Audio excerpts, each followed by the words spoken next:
Thank you very much again, Jim McKay. And now let's get to the fight itself, to the one that has caused national controversy and national headlines throughout the past week.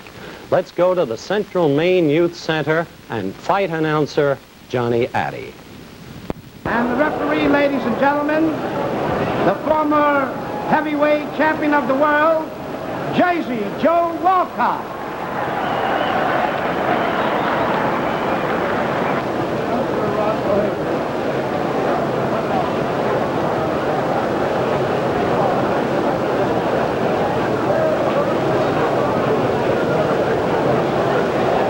Ladies and gentlemen, Intercontinental Promotions Incorporated, Robert A. Nylon, President, and Arena AA present the main event, 15 rounds, for the heavyweight championship of the world.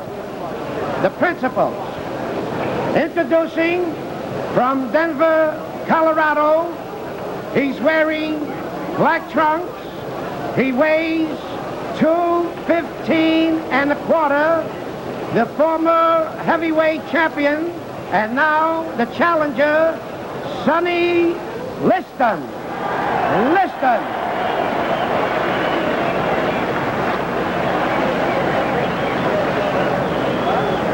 His opponent from Louisville, Kentucky.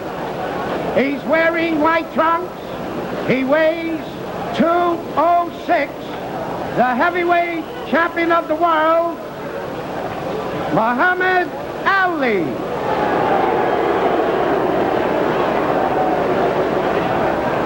Ladies and gentlemen, Jersey Joe Walcott will now give the instructions. Well, gentlemen, this is a match you both worked very hard for, and I know you're both in good condition. I'm not going to go with a lot of preliminaries. I know you both know the rules of Maine, so I'm in here to enforce them. So I'll say to you, keep your punches up, protect yourself at all times. Good luck. Shake hands, come out fighting.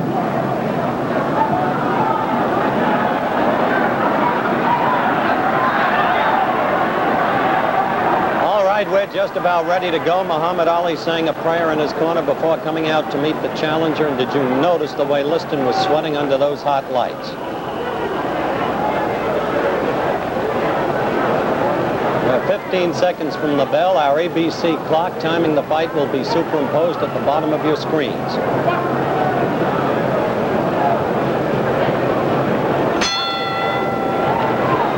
Here we go. Tactics the same as in the first fight, established almost immediately. Clay moving consistently to the left, virtually in a circle. Liston relying upon the left jab.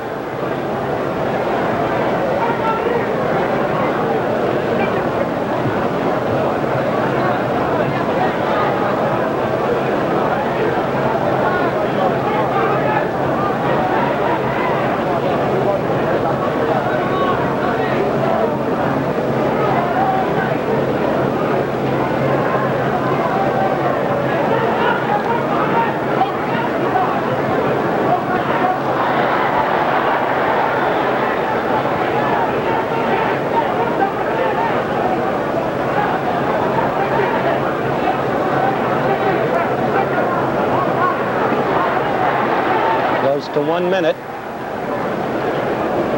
1 minute, the time officially proclaimed by the Maine Boxing Commission as the end of the fight. Good right by Clay.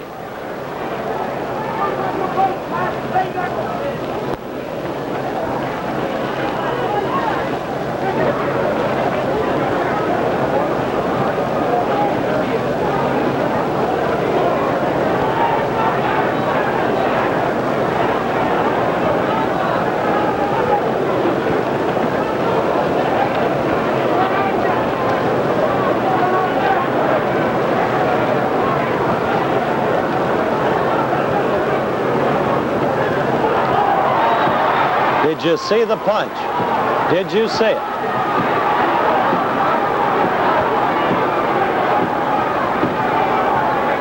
By the ABC clock, 1 minute 53 seconds was 10 seconds after Liston hit the canvas. Walcott never heard the official knockdown timekeeper. Liston never heard a count.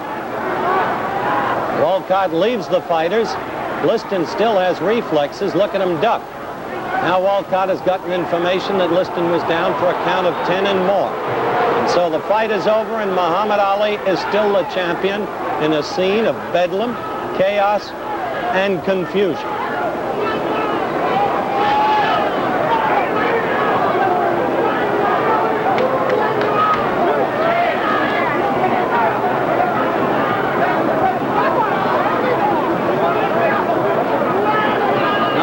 Confused is Jersey Joe Walcott.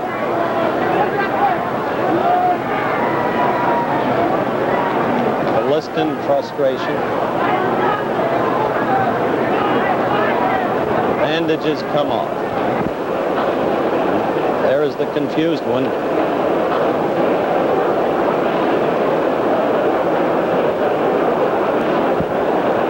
The champion adulation, interviews.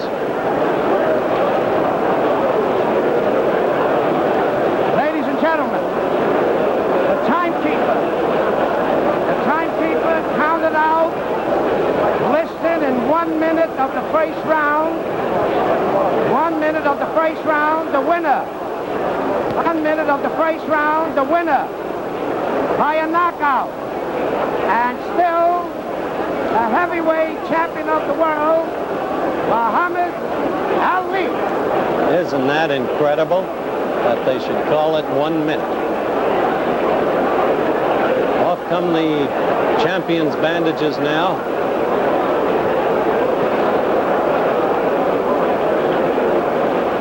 And the champion tells the press exactly how he feels about at least some of them. But you can hear the crowd chanting in the background, many young Bates College students among them. Now here he's going to talk with the other television commentator, Steve Ellis. Watch the game. All right, Cassius. Wait a minute now.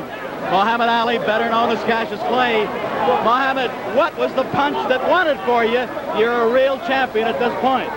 Well, the punch that won the fight for me, I believe was a left hook or a right cross. And one of the two, I really can't think because I was moving too fast. A left hook or a right cross? That's right. All right, now, did you think you were going to be able to do it in the first round? You did it in 6 rounds last time, Cassius. Didn't I tell the world that I had a surprise?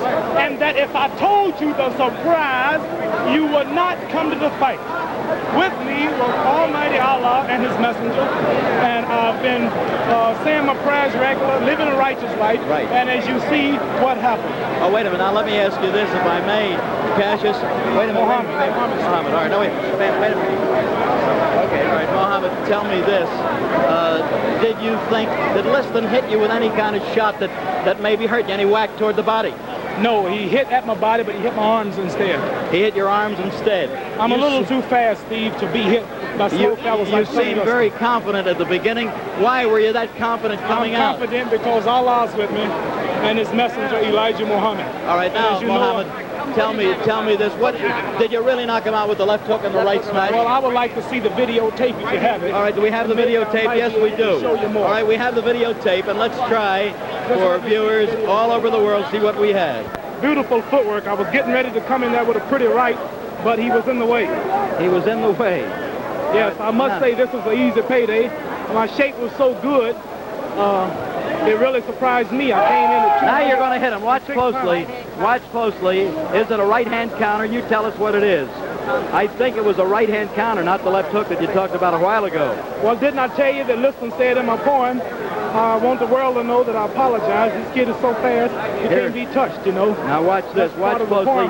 He's still the aggressor, at least moving towards you. This is scientific action, you feel. I'm a creative fighter, just taking my time and watching him knock him out. The man is a little afraid. All of this talk about somebody coming in the arena with bombs and machine guns scared him to death. It didn't scare me, but it scared him. Well, now, Bodini, there it is. That was the right-hand counter. Let's watch it. Let's watch it. Go ahead and a right-hand counter, as I saw it. Steve, you have never saw the real Muhammad Ali. I haven't had time to warm up yet. You haven't? I haven't had time to just sit down and let's look at it again. Now, that right hand was good. He aims toward the belly. He hit you under the heart there. Yeah. I didn't feel it. You didn't? No, let's watch it. I thank Allah for his messenger, Elijah Muhammad, for giving me the confidence to conquer all of this fear All right, they now- tried to put in me here Now, tonight. I don't want to Muhammad, overlook it. describe this to us. Here he's coming towards you. He's moving in. You counter, I think. I know I just blocked that right hand with my elbow. See, you notice my guard is down. I can't be hit because I have split-second timing with footwork and head work. All right, now watch it. Here it goes, in my opinion, as I look back. Halfway through this first round, or a little better. He's off balance. I'm glad you're showing this in slow motion. I see why now. So fast, I don't guess you can see me in real action, Harley. You're too tough for me. You're too tough for me to see. All right, let's be looking closely. Long time in slow motion for this to happen. Who's howling there? No. That's right hand. Right hand. The right hand hurt him. Right hand. Right hand. Watch it. What was it? Watch it. Watch it.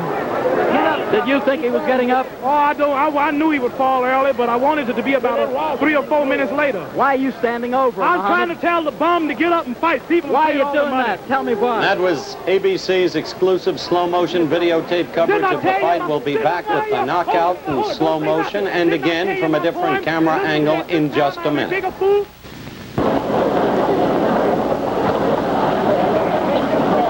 Now once again, here is the knockout in slow motion.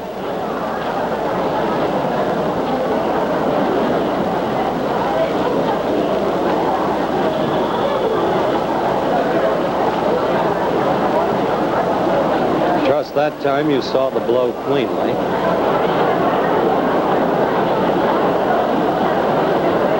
Now observe closely the extraordinary sequence of events that follows.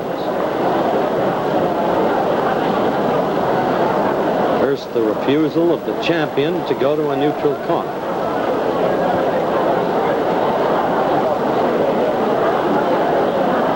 Now he apparently departs. Second, the attempt of Liston to arise. Apparently, he is unable to do so. Third, note the champion prancing about the ring. He has still not gone to a neutral corner.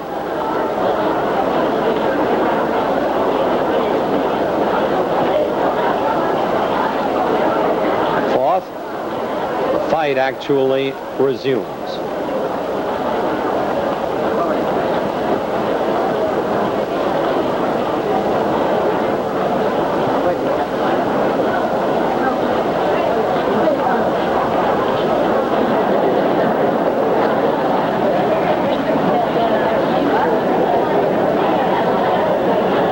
As it does, the referee departs to answer a call from the official knockdown timekeeper's corner. Sixth, Liston still has reflexes. Note the way he ducks the clay barrage. And seventh, Jersey Joe Walcott returns. He has been advised that Liston has been down for 10 seconds and more and declares Muhammad Ali the winner. And now at regular speed, here is the other camera angle we mentioned earlier. Play will be on your left as he renders the knockout blow.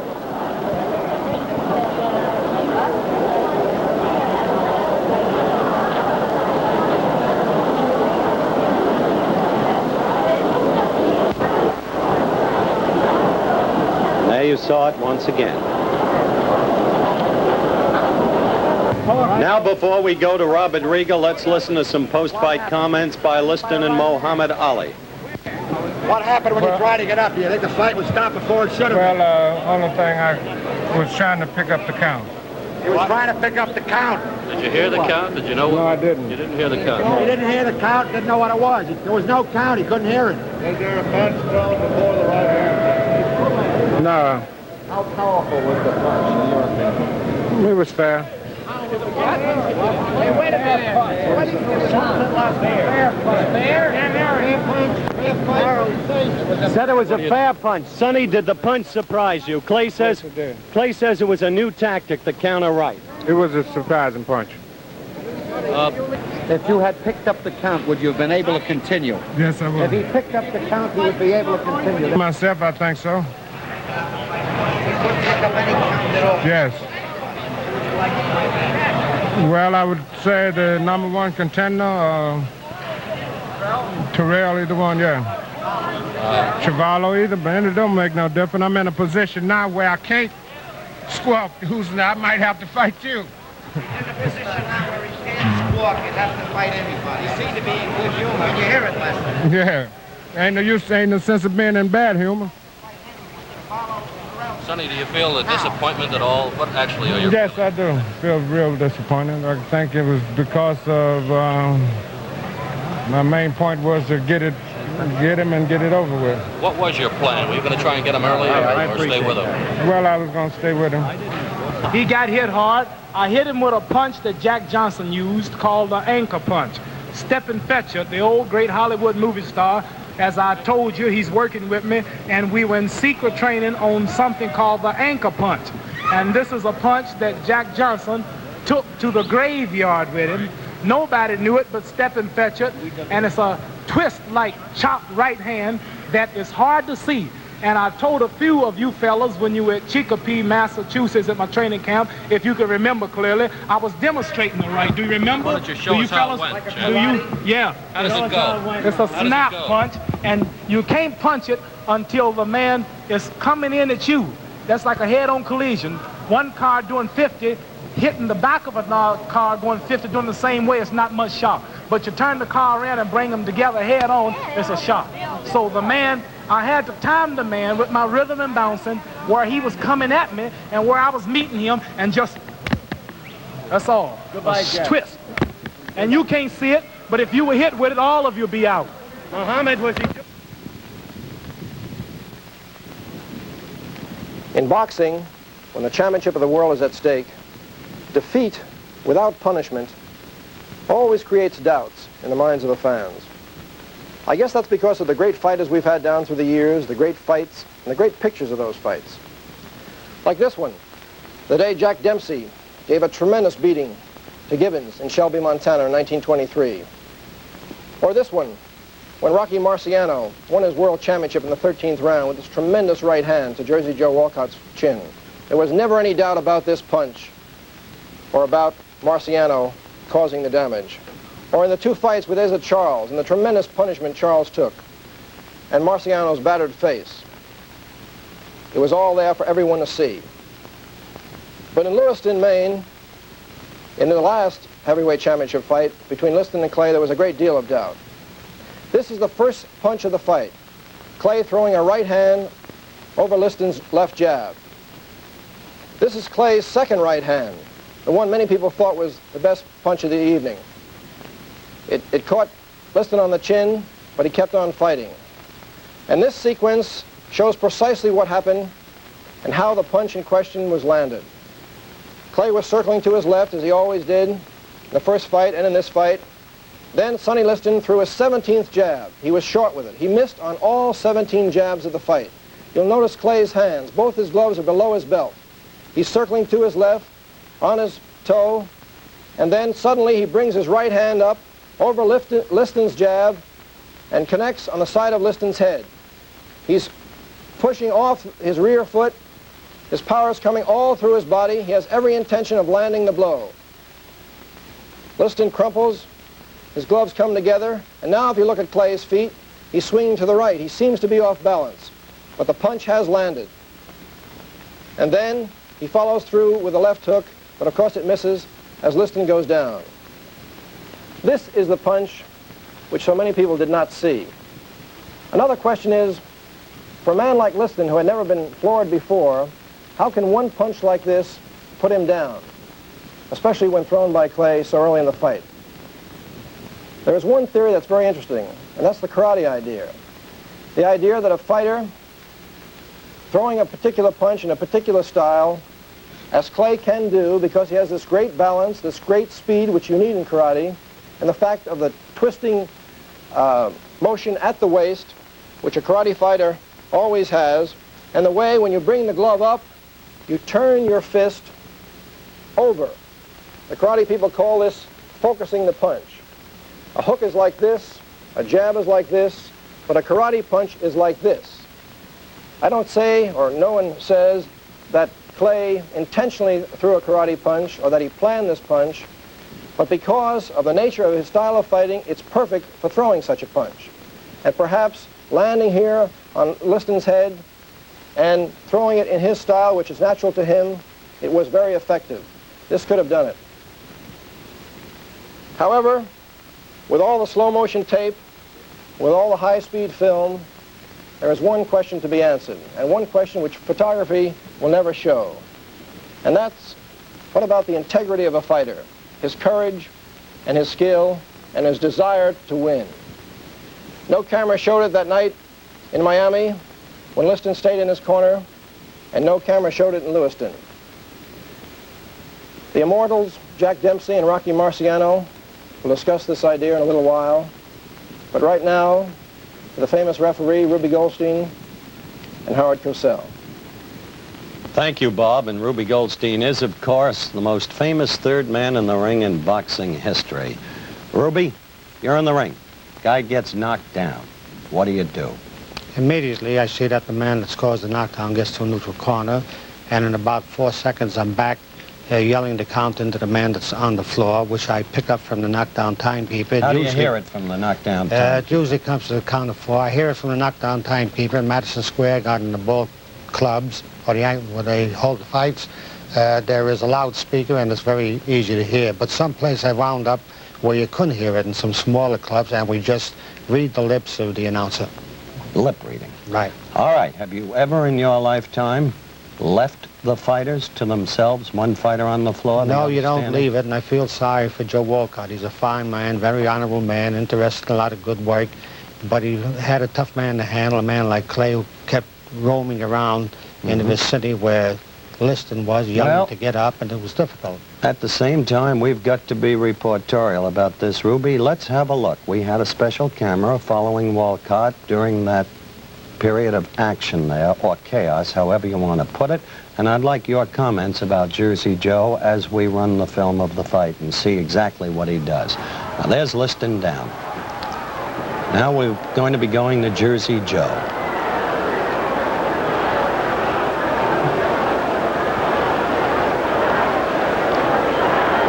See him looking over there?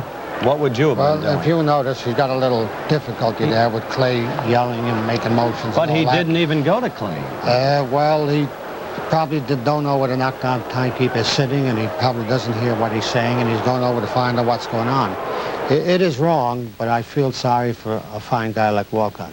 Mm-hmm. And not having heard the timekeeper, his key error was to run over there and then declare the fight over, because you can't declare a fight over, can you, Ruby, if the man is never going to a neutral corner who's not the other man? No, you don't have to count. You can tell the timekeeper to hold up the count, and that's why Dempsey had the long count in Chicago with Gene Tunney. Dempsey didn't go to the corner, and the referee didn't start the count until he did. So henceforth, you had about 4 seconds more in the counter, and he could have done this here as well, but maybe it's the fact that just a once-a-year referee. These fellows don't referee too often. Sometimes once a year, twice a year, then 3 years goes by and they don't referee, and you can forget sometimes. Anybody can make a mistake. I've made them too. Yeah, but so few and far between. Thank you so much, Ruby. Thank you, Howard. Ruby Goldstein, of course, and we'll be back with the man who was involved in the long count, Jack Dempsey, Rocky Marciano, Jimmy Cannon, the great sports writer, Bill Hines, the editor of the Fireside Book of Boxing, in a moment, right after this message. This is Jack Dempsey, a legend in his time. And Bill Hines, boxing expert, editor of the Fireside Book of Boxing, author of the great boxing novel, The Professional. Jimmy Cannon, the distinguished syndicated columnist of the Hearst Press. The hard rock from Brockton, Rocky Marciano, who never tasted defeat. These then are our panelists. They have seen the very films that our viewers have seen, and I'd like to begin with you, Jimmy Cannon, because at the bout, you were directly situated to see Clay throw the punch. Was there a punch? Yes, there was a punch, Howard, but I didn't think it was hard enough to crush a grape. The ring lights were very hot. The only explanation I can give for the way Liston fell was that perhaps he was sunstruck by the lights. It was a hoax, in the sense, I don't think it was a fix in the sense that money was passed, but I don't think that Liston tried as hard as he should. He just took a punch and got out of there. That's the way it looked to me. Afterwards, when he got up, he certainly wasn't unconscious. He seemed in possession of his faculties. He ducked, knew enough to duck, about 5 or 6 right and left hands. Now, I'm not jumping on the bandwagon after the fight. Before the fight, I refused to pick a winner because I didn't like the circumstances of it, the people connected with it, the mere fact that Liston owns 22.5% of the stock in the company that promoted it. They make an excuse that he doesn't really own it anymore, but it's in the name of William Crawford. I asked Sam Margulies, who's connected with the promotion and seems to be Liston's manager, although he denies it, whose name it was in. And he said, William Crawford. And I said, who is William Crawford? And he said, Liston's father-in-law. Hi, Jimmy. I'm going to move from that to Rocky Marciano because, Rock, you and I were seated together right beneath Liston, virtually, where he fell. Weren't you under the impression that he slipped or tripped rather than fell? Yes, I did, because Clay was in no position at the time to throw a solid punch. He was moving from side to side in those funny moves that he makes, and it looked like he pulled back, threw a sort of a leading right hand without too much power, but from the films, evidently after he threw it halfway, he then put some power behind it and did get in about 6 inches of punching power. Didn't you feel that Walcott thought Liston slipped or tripped? Yes, he acted that way because he just didn't start the count at all. Well, here's a good chance, gentlemen, for a break. We'll get to Bill Hines and Jack Dempsey in just a minute, so let's take 60 seconds out for another kind of sport, shall we?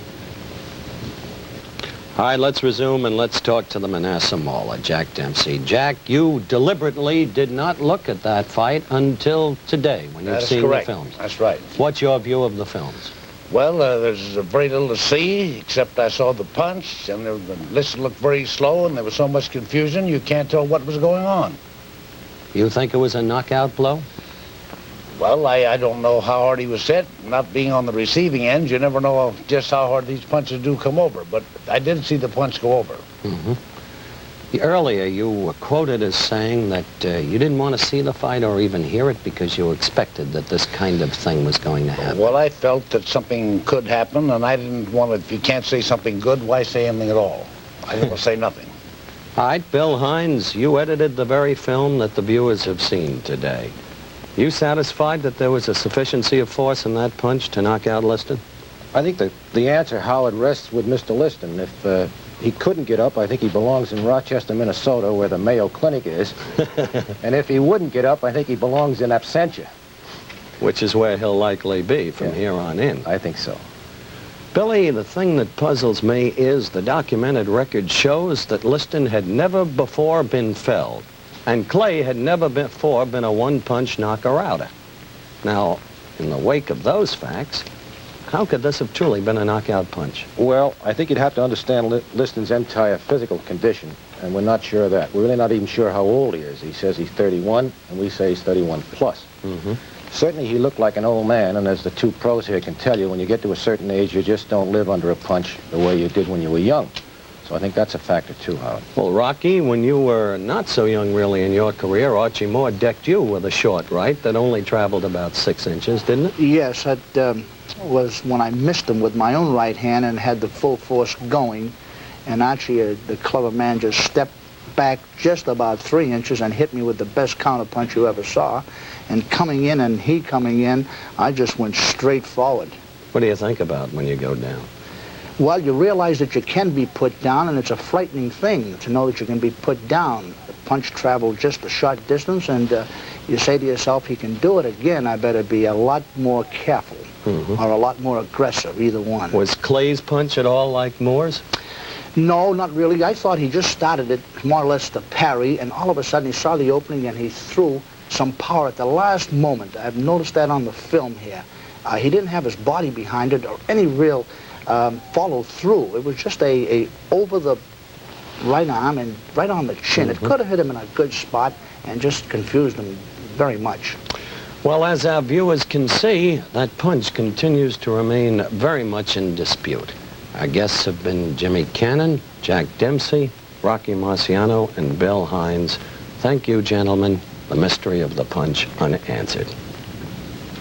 That's the way it was that May 25th, 1965 in Lewiston, Maine, in a high school hockey rink where they had a heavyweight championship fight. The big questions remain unanswered. Yes, there was a punch, but was it of sufficient force to knock out a man who had never been floored before? What about the referee, Jersey Joe Walcott, and his total confusion? Incidentally, Jersey Joe was invited to appear on this show, but was unavailable. Had he counted, could Liston have been up in time? Did Liston really, for that matter, get a fair shake? And what about all of the other bizarre circumstances attendant upon the fight? The way it got, for instance, to Liston. Well, some say this was the end of boxing. Congress may bring in a federal boxing commission. Some states want to wipe out boxing. But this may, in fact, have been a new beginning, because Floyd Patterson now in Sweden says he's been promised a fight in the fall. And right now, there's a man in the ring, George Chavallo, and there he is, who wants to fight the heavyweight champion. He's ready at that moment. He may get the next shot. Indeed, this may be a new beginning. That's the story of the big fight, Muhammad Ali against Sonny Liston. What about next week on Wide World of Sports? Well, next week, ABC's Wide World of Sports will be at the Commodore Hotel in New York City for the World Pocket Billiards Championship. Luther Wimpy Lassiter will be defending his title against Joe Balsas. Lassiter and Balsas meet in the finals of this competition involving an outstanding field of America's pocket billiards players. Also next week, we'll present an outstanding topical event of international significance. So be sure to check your local listings for ABC's Wide World of Sports next week.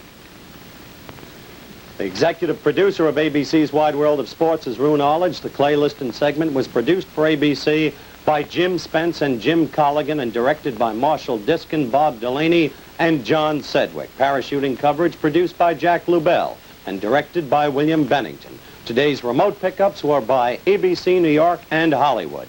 Nationwide and worldwide travel arrangements for ABC's Wide World of Sports made through and promotional consideration furnished by TWA Transworld Airlines. Remember to check your local listings for ABC's Wide World of Sports next week.